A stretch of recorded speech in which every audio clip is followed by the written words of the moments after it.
Hello, मैं doctor S के Goyal, department of ABST, government college Ajmer. कल हमने सेकेंड ईयर ABST के सेकंड पेपर के लिए डिपार्टमेंट अकाउंट्स के बारे में कुछ पढ़ा था। मैंने आपको बताया कि डिपार्टमेंटल स्टोर्स किसे कहते हैं और उसमें जो लेखे रखने के तरीके होते हैं वो किस प्रकार से हम उसमें लेखे रखते हैं। जैसा कि मैंने बताया, प्रत्येक डिपार्टमेंटल स्टोर के मैनेजमेंट का ये ऑब्जेक्ट होता है कि वो अपने प्रत्येक डिपार्टमेंट का अलग अलग लाभ ज्ञात कर सके।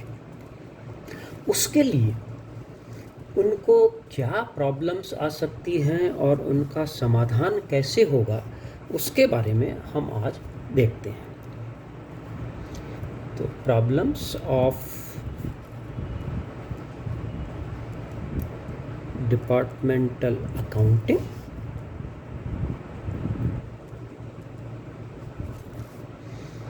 and their solution। इसमें जो समस्याएं आती हैं, सबसे पहली समस्या होगी problems of book keeping.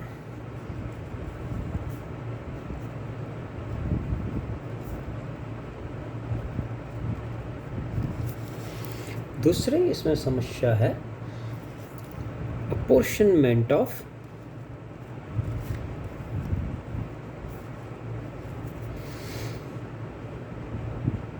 Indirect expenses. तीसरा इसमें जो प्रॉब्लम्स आती है वो होगी इंटर डिपार्टमेंटल ट्रांजैक्शंस।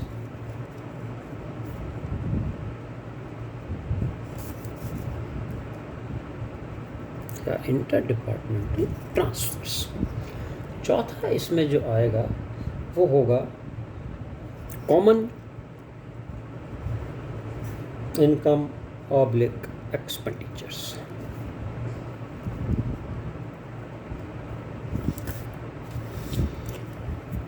अब ये जो समस्याएं हैं इनका हम किस प्रकार से समाधान करेंगे। सबसे पहली समस्या है प्रॉब्लम्स ऑफ बुक कीपिंग, यानी हमें जब प्रत्येक विभाग का अलग अलग लाभ हानि ज्ञात करना है तो हम अपनी जो बुक्स मेंटेन कर रहे हैं, जिसे हम बुक कीपिंग कहते हैं, उन बुक्स में किस प्रकार ऐसा संशोधन करें कि हमें विभागानुसार सूचनाएं प्राप्त हो सकें, जैसे sales, purchase, expenses.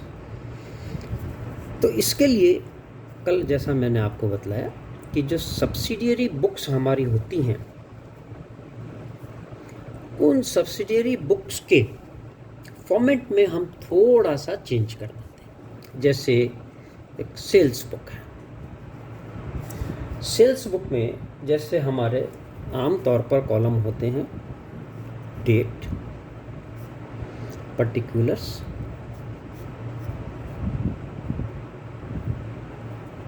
Invoice number, ledger folio and amount.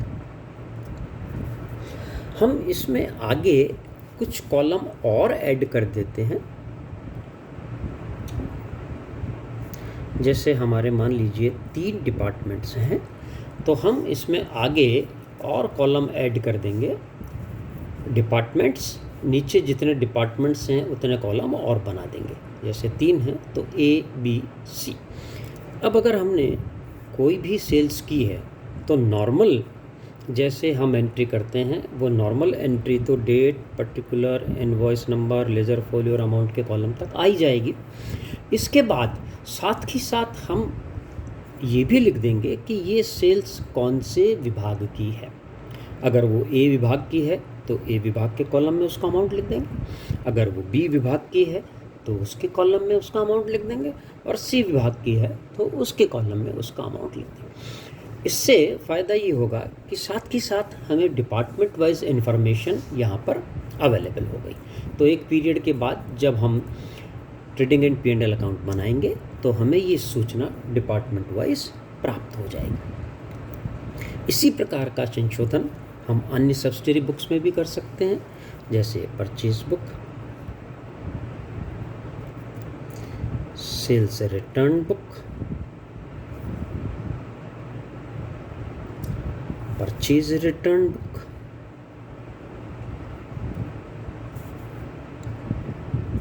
और कैश बुक। अब कैश बुक में हमारी जो दो साइड होती है, डेबिट और क्रेडिट साइड, उन दोनों साइड में, जैसे एक साइड है डेबिट साइड में हमारा कॉलम होता है date, particulars, ledger folio, amount. इसके बाद वही हम डिपार्टमेंट्स के कॉलम और बना लेंगे बोथ साइड में। ये डेबिट साइड के लिए मैंने आपको बतलाया, क्रेडिट साइड के लिए भी ऐसे ही कर लेंगे। अब जब भी कोई आइटम हम इसमें लिखेंगे और अगर उसके बारे में हमें ये जानकारी है कि ये कौन से डिपार्टमेंट से रिलेटेड है, तो साथ के साथ उस डिपार्टमेंट के कॉलम में भी उसको लिखते जाएंगे।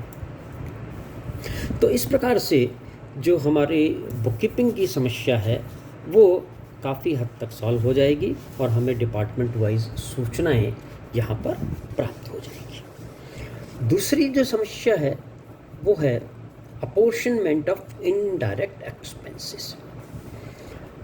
जैसा कि कल मैंने आपको बतलाया था, एक्सपेंसेस को हम यहाँ पर दो भागों में बांटते हैं, डायरेक्ट और इनडायरेक्ट। डायरेक्ट एक्सपेंसेस वो एक्सपेंसेस हुए जो किसी विभाग विशेष के लिए किए जाते हैं और जिनको हम स्पष्ट रूप से उस विभाग को चार्ज कर सकते हैं।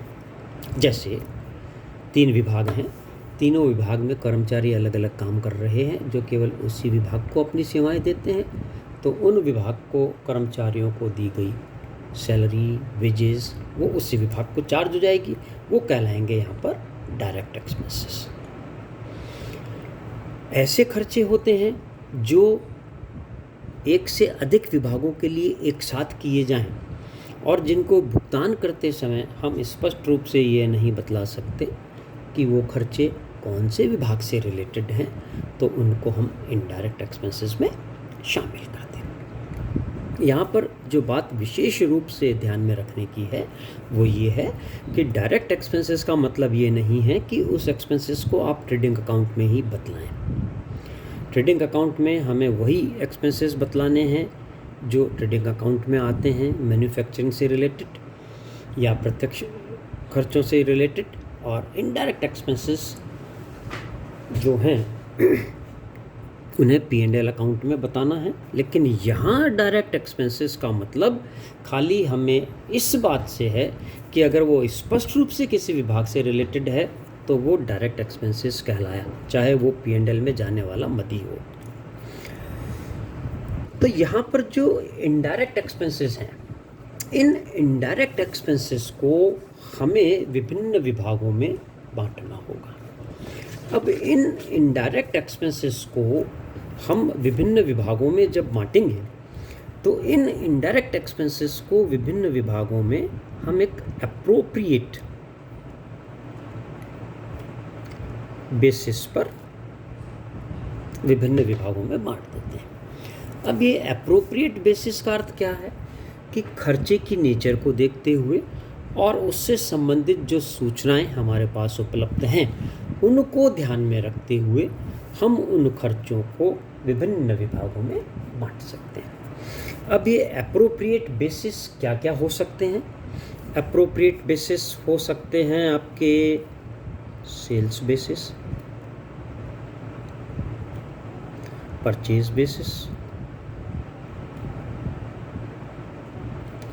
Area occupied basis,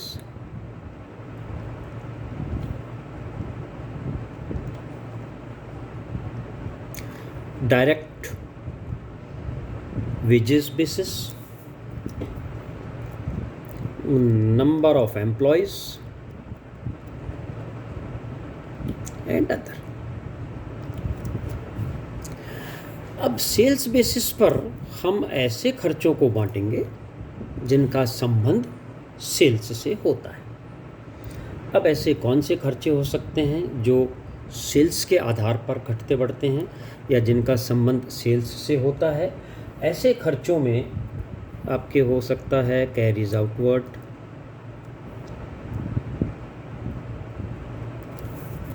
commission on sales, advertisement expenses, sales promotion expenses, उसके अलावा सेल्स डिपार्टमेंट एक्सपेंसेस, अगर हमारा कोई डिपार्टमेंट अलग है उसके लिए कोई खर्चा किया है, travelling agents expenses,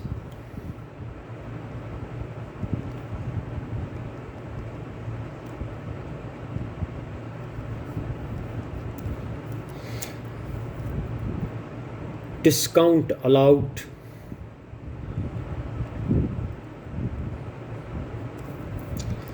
provision for bad debts और bad debts, ये तमाम खर्चे ऐसे हैं जिनका संबंध विक्रय से होता है। Carriage outward, commission on sales, advertisement, sales promotion expenses, sales department expenses, travelling agents expenses, bad debts, provision for bad debts, discount allowed etcetera. तो इन खर्चों को हम विभागीय बिक्री के अनुपात में बांट देंगे। ऐसे ही जो खर्चे परचेज से रिलेटेड होते हैं उनको हम परचेज बेसिस पर बांट सकते हैं। परचेज से रिलेटेड कौन कौन से खर्चे हो सकते हैं? Carries inward, octroi, import duty, discount received,